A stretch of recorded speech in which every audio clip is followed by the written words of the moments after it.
Chapter 13, Jesselyn's Big Fat Lie.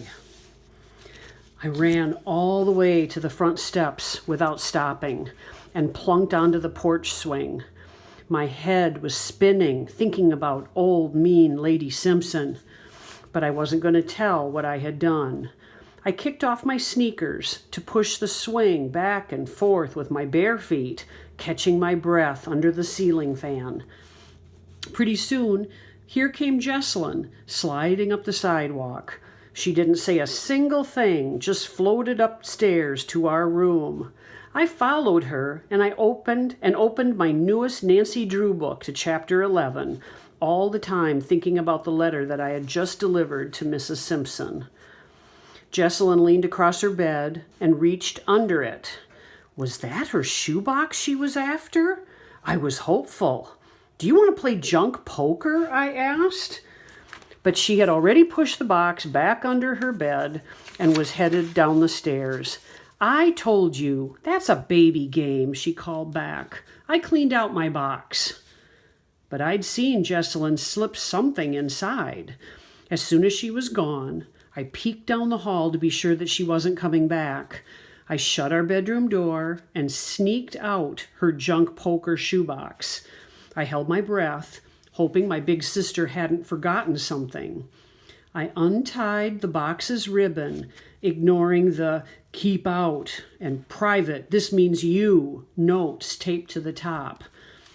Yep, she had dumped her old junk out all right, but she'd saved a library card with Robert Aaron Fox's name on it, big as life, and stamped today, June 26th, 1964.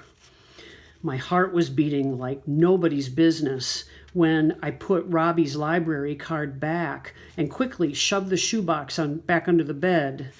I marched downstairs and sat myself on the sofa, pretending to read Jesselyn's movie magazine. Nobody seemed to notice me. "I'll be back after dark," Jesselyn was saying to our daddy. "Mary Louise wants me to go to Memphis to shop tomorrow. Her cousin is driving us." "Can't you find what you need here in town? The idea of you going off to Memphis." His voice drifted off, and he stared out the window across to the church.